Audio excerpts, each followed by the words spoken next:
Dude, we are going to energise the country. Stop Brexit. No more Mr. Nice Guy. Another future's possible, but we've got to fight for it. Order! Hello and welcome to the Debated podcast. As always, I'm your host, Will. And in this first part of this episode, I will be speaking to Angus McDonald, who is an Australian film director, about his film Manus, and also about the other work that he's been doing recently. Welcome back to the podcast. Thanks, Will. Yeah, thanks for having me. It's great to be speaking with you again. So the first question that I'd like to ask is, obviously some people listening will have probably seen the film and may have listened to the previous podcast that we did, but for those who haven't or aren't aware of the film, could you explain what it's about, what the message of the film is? Sure, I'd be happy to.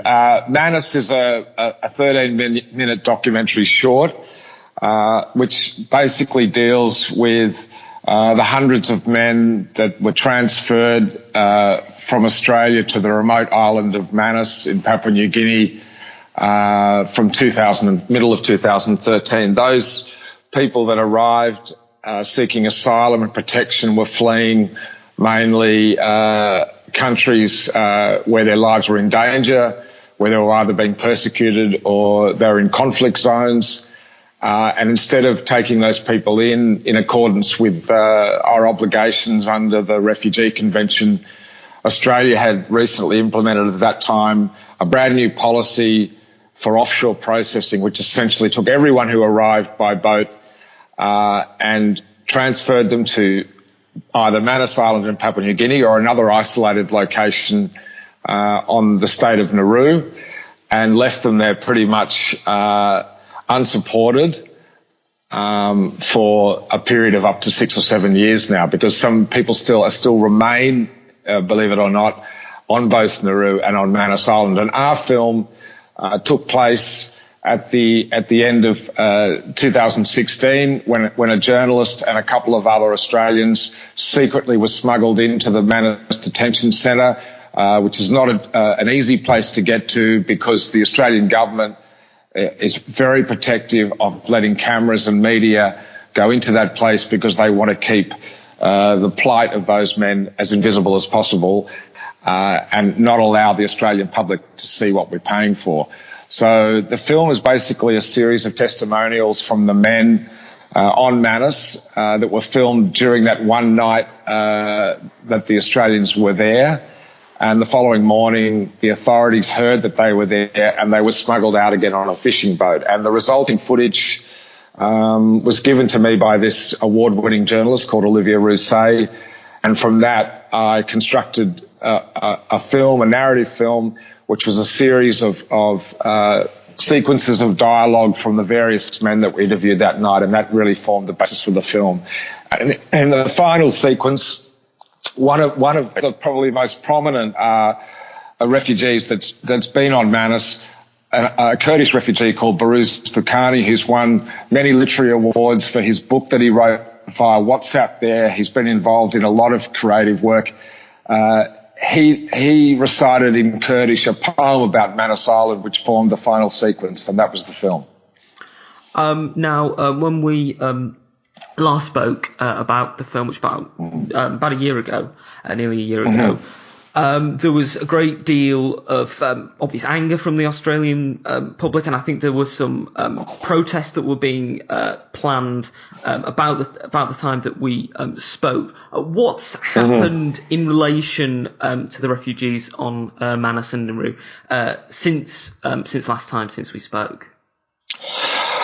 Well, since we spoke last time, I think you said maybe 8 or 9 months ago, there's been, I guess, a small improvement in the situation from the point of view that some new legislation was introduced and then repealed a year later, which allowed people on Manus Island and Nauru who had critical medical conditions that couldn't be treated locally to be transferred to Australia for treatment.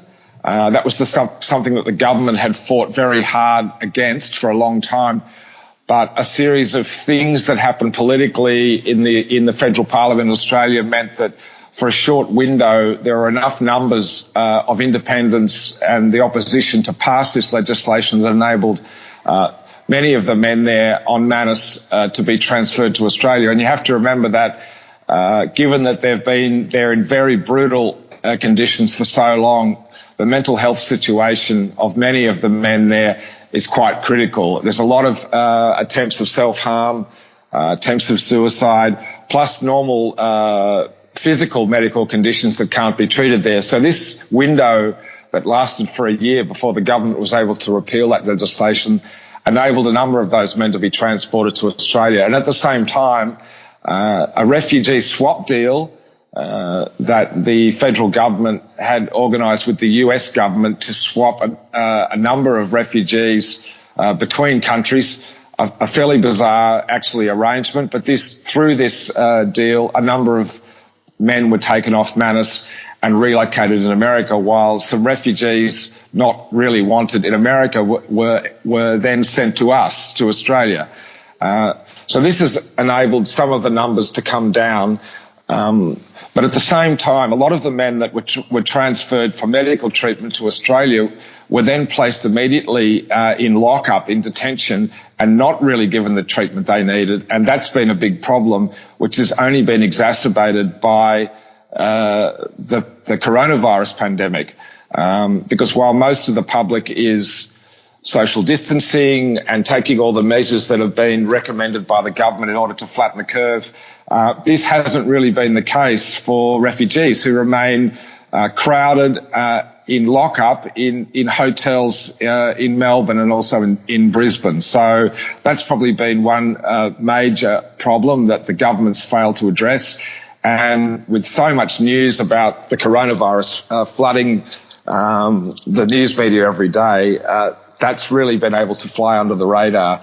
At the same time, there still remains around 400 people on Naru and Manus. But given that originally when this policy was first implemented back in 2013, over 3,000 people were transferred subject to that new policy, I guess you could say in one sense that the numbers are coming down. But for the 400 people that still remain there, that's almost 7 years of their lives that's been stolen from it. And the 7 years that they've been there have been absolutely horrendous. So you might say on the one hand there's been some improvements, but there's also still a lot of problems, and it's not over yet, this story. And you mentioned, obviously, the coronavirus pandemic, which, of course, has been dominating the news lately. But I know also that there have been some plans to show the film on television, and I believe you're going to be releasing the film online. Could you tell us what's happening in regards to that? Oh, sure. Well, the film's been through numerous film festivals and won a number of awards, both in Australia and internationally. It qualified for the Oscars in 2020 in the documentary short category, but didn't wind up with a nomination. So it's been a successful film. We've managed to reach a lot of new audiences to let them know about this policy through the film festival pathway. But now, of course, with the coronavirus pandemic, a lot of the remaining festivals that the film was slated to screen at have either been postponed or cancelled, like so many other cultural and events. So we've decided to release it for free on Vimeo very soon, on May the 12th, actually, because of the fact that there are still many, many people that are suffering under this policy. We feel it's a very good time to actually release the film for free to the general public, to perhaps, I hope, send a message that this situation still continues, and hopefully that might contribute to a little bit of movement to try and alleviate that suffering for those who still remain not just offshore but locked up onshore in Australia. Now, of course, one of the great difficulties with resolving this situation is the politics and the politicians involved. I wondered, have you had much reaction either from the Australian government or any Australian political parties in relation to the film? Well, we've obviously sent many of the politicians who are central to this policy. We've sent them links to the film, inviting them to watch it. Unsurprisingly, I haven't really had any responses yet. But of course, we have done that, and we've also shared the film with independent politicians, federal politicians who are more sympathetic, who have also shared it around. We've certainly reached a lot of the Australian public who amazingly weren't really aware of the extent of the cruelty of this policy. We've held around 50 private screening events with a range of community organisations, companies, schools, universities in the last 6 months. So we've managed to reach a lot of new audiences that way. And when we do those screenings, we always at the end have a kind of call to action, so that if people feel inclined to actually speak out and raise their voice, with a number of ways in which we make it easy for them to do that. So the messages have been getting out there, but it's been typically a very, very difficult issue to get the Australian public to move on. And one of the reasons for that, or probably the main reason really, is just how invisible it is to most people. And that's really one of the reasons we made the film. But I feel like there are thousands of Australians really that are engaged in this space of changing the policy and improving the policy at the federal government level in the way that we treat people who are seeking asylum here. And our film is just one small piece of that sort of combined effort that's done in many different ways by many different people across Australia. So hopefully we're contributing to pushing the needle together with so many other people who want to see an end to this.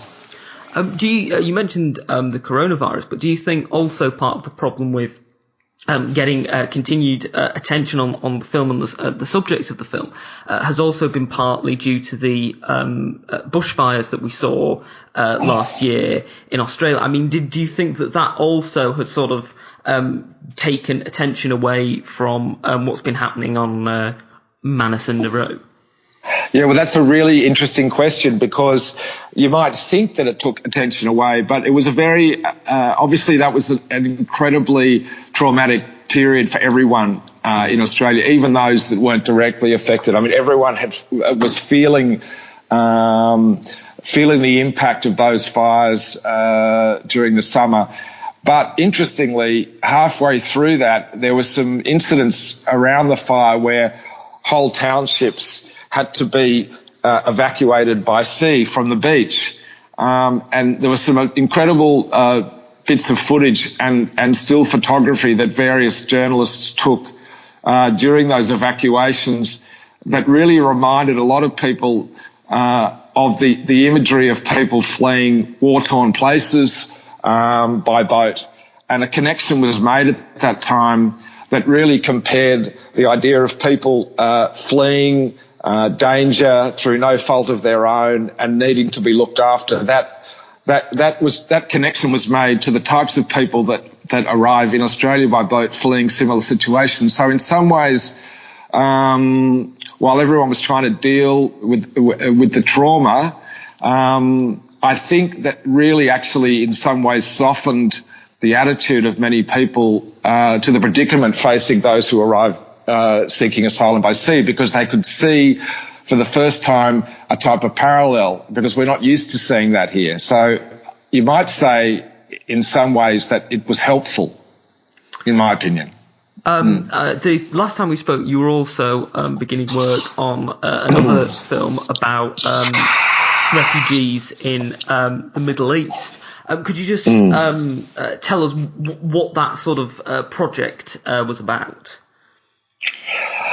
Yeah, so we've been continuing to work on a project that is basically filmed in Jordan around a very large Syrian refugee camp there, where a lot of energy has been put into the idea of creating a type of model for the world to follow with people who are seeking asylum and fleeing their home countries.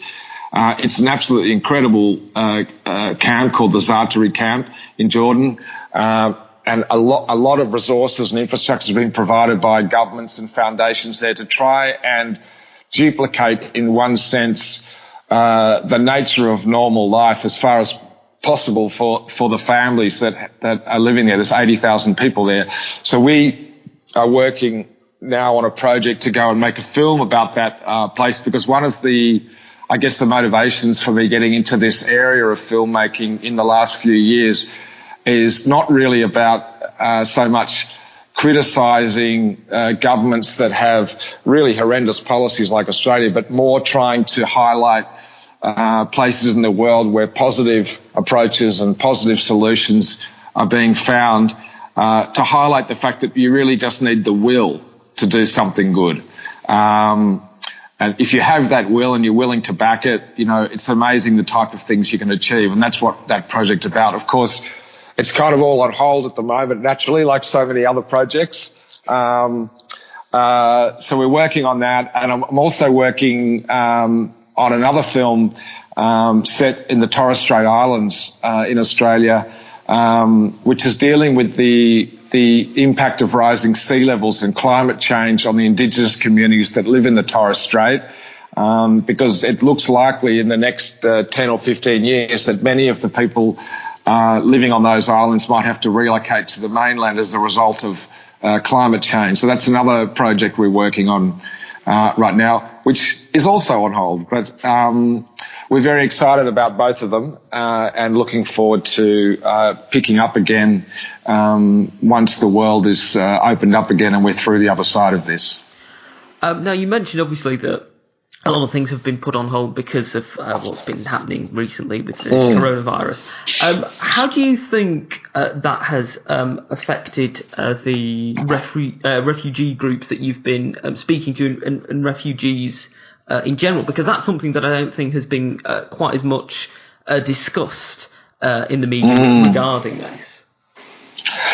Well, that's true. I mean, the measures that have been put in place to support people being forced to, not go to work, not go to school, to basically stay at home with their families.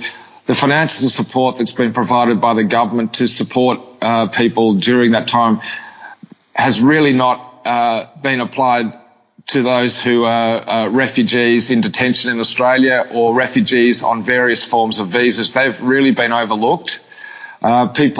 People on temporary visas, for example, were overlooked by the measures the government put in place to support people who aren't working. So I think there's definitely a big crack there that hasn't been covered. I know that everything's happened very quickly, and the measures the government has implemented were massive. But there are big groups in the community that have been forgotten in the measures that have been put in place, and the refugee population is definitely one of them. However, like so many situations facing refugees in the past 6 years, the government has continued to forget them, and thankfully there are many community groups, thousands of people that have been filling those cracks, and I guess they're doing that even more at the moment. And a number of new initiatives to support refugees have sprung up in the last month or two in response to the coronavirus, and they're obviously doing their best. But a much better measure would be one that came all the way from the government to recognise the issues that refugees are facing right now, and to try and take care of them while this is going on. We're coming towards the end of our discussion. It's been great to speak to you again, Angus. And I'd just like to ask you one final question. What are you most looking forward to doing when this whole situation is over regarding the pandemic? Oh, well, the first thing to say is that I know that there's a lot of people who have been impacted emotionally by this. A lot of livelihoods are uncertain. A lot of people's lives and livelihoods have been threatened. But I suppose as a filmmaker and as an artist, being in the studio and painting pictures is something I do normally. So I feel very fortunate not to have been as impacted as many other people. But I guess one of the things I'm looking forward to the most is really just being able to travel to some of these places and start filming on these new projects that I'm doing. Being with the family here and having all this time with them is something that we're making the most of and being positive about. But yes, I'm looking forward to traveling with my camera and creating some footage and and telling some new stories on film. Well, it's been great speaking to you again. It's wonderful, as always, to speak to you. Angus, thank you again for coming on the podcast. If anyone wants to find out where they can watch the film when it's out and follow more about what you're doing, where should they find you, and what sort of information can they get? If you go to our production company Howling Eagle's Vimeo page, you'll see a range of short films and film content that we've been making the last couple of years. And on the 12th of May, we'll also be releasing Manus finally, which we're very excited about. And the public will be able to view the film from that date onwards for free. So just go to Vimeo, look for Howling Eagle, and you'll see all the material and the films we've been working on for the last few years. Great. Well, I would certainly recommend that anyone listening goes and checks out that work, because it is utterly fantastic and it's very important. Thank you once again. Thank you, Will. Lovely talking to you. Take care. Lovely talking to you. Welcome back to the Debated podcast. In this part of the podcast, I'm going to be talking to a great actor, writer and director, Adetokumboh M'Cormack, who is the writer, director and star of The German King. Welcome to the podcast. Thank you for having me. So the first question that I'd like to ask is, what is The German King about for those who don't know the film and don't know what it's about? The German King is about Rudolf Duala Manga Bell, an African prince who was raised in Germany, and upon becoming king, when he comes back to Cameroon, becomes king and sees that his people are being enslaved and subjugated under tyrannical colonial rule, and inspires his nation to rise up and rebel. So in the film, you play Rudolph at a critical point when he is rallying his people towards the cause of getting rid of the German colonizers. Why do you think that it's such an important moment to capture in a film? Well, because that's such a pivotal point in, basically the history of Cameroon, I thought it was important to show that people were actively trying to stand up against oppression, specifically Rudolf Duala Manga Bell. I think when we think about African history, it's often, sort of portrayed, but Africans are portrayed mostly as passive. It portrays our history as, the colonials came and they did great things for our continent. And, and it's like there were a lot of negative things that happened as well. And I think it's important to show that Africans were very active in saying, enough's enough. We want to stand up for our rights. We want to stand up for equality and basically be agents of change. Do you think also, and you mentioned there the way that colonialism is sometimes portrayed in Africa. Do you think part of the problem is that sometimes people see Africa just as a continent, and rather than focus on the individual nations such as Cameroon within Africa? Yeah, because each country has several different ethnic groups and, different languages and different cultures. And what I love about this film is, yes, we show that there's so much individuality and diversity within the continent. A lot of people, I'll take it a step further, they think of it, as one country. And it's like, no, there's so many facets to Africa. And each of our experiences were completely different from one another. What did unite us is basically unfortunately, the negative things that happened under colonial rule. But, for example, Cameroon suffered under German colonialism. Congo suffered under Belgian colonialism. You had other countries that had to deal with British colonialism. And so what we see is these people's fight and their basic experience under oppression and basically saying enough's enough and let's figure out how we can stop this and ultimately help our own people. Do you think that part of the interest, in particularly with Rudolph's character, is the fact that he was sent to Europe and educated in Europe? Therefore, he had sort of almost like an insider's view of the way that the colonial officers and the colonial empires operated. Yeah, Rudolf, he lived in Germany. He knew the Kaiser quite well, and he definitely had a Western or German way of thinking. So did his his right-hand man, Martin Paul Samba. So they had, I think, a way of thinking that was like, okay, let's try and... In fact, the way Rudolf even ruled was German. He believed in, democracy. He believed in the rights of the people. He believed in, all of those things. And so I think whatever he learned in Germany, he was able to turn back against the Kaiser and say, no, you're talking about having Lebensraum, and you're talking about having your people having rights. Our people are people as well, just like you. We're the same, we're human beings, and therefore we deserve to be treated with respect. We deserve to be treated as equals. And I think that ended up sort of biting the Kaiser in the behind. But yeah, he definitely believed in basic human rights. Do you think that the fact that the film is set during the First World War demonstrates how much of a global war it was, and not just a war that was occurring in Europe? Yes, yeah. I mean, I think when we see films or whenever we read history books about what happened in the First World War, it's typically just, yes, of course, Europe. It's about, the fights in Turkey. But we seldom hear about the fact that 1 million people were killed, in Africa. We never hear about how Africans were in the forefront of fighting for, the British, fighting for the Germans, fighting for all these different powers.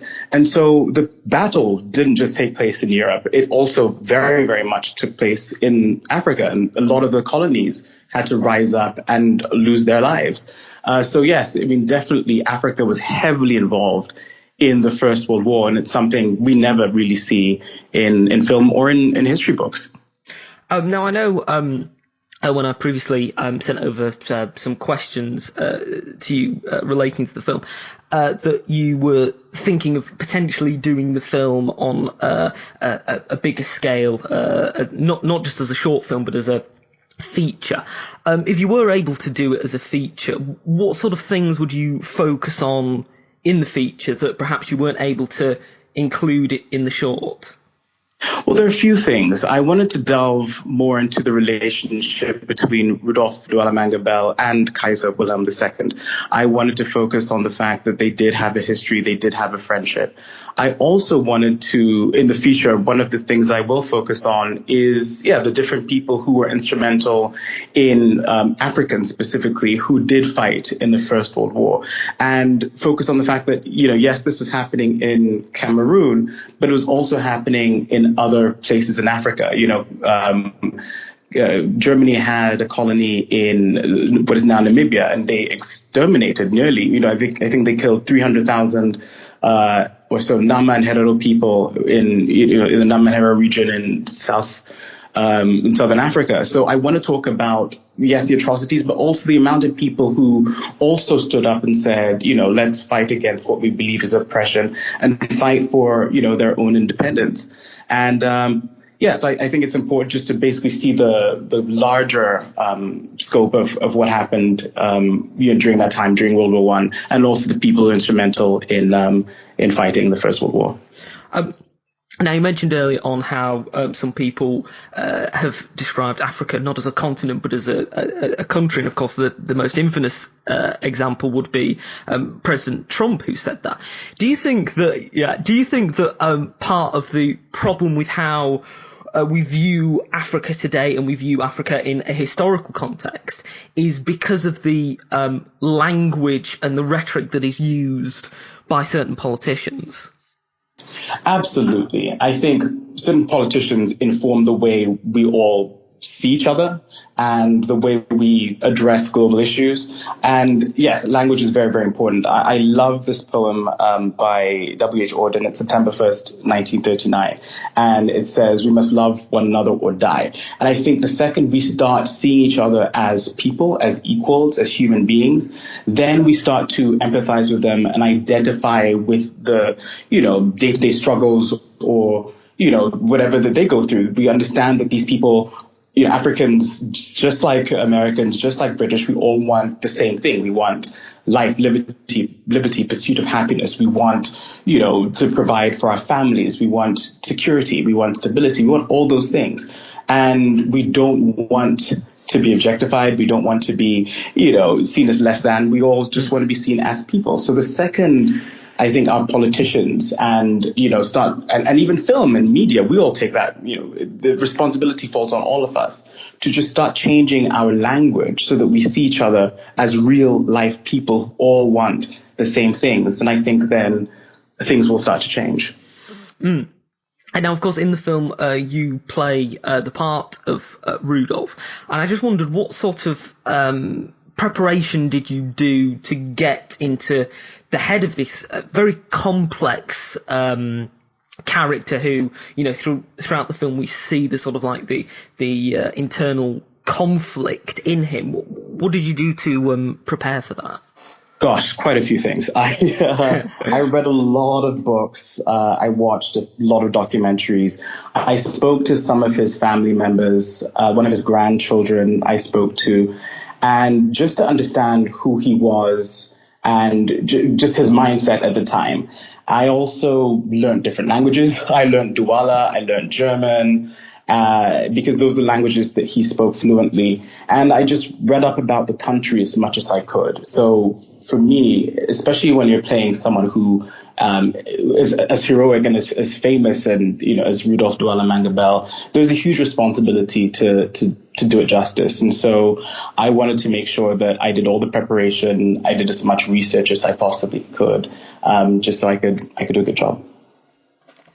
Now, this may seem like a bit of a counterfactual for what is very much a film based in fact. But what do you think would have happened if Rudolph had been successful?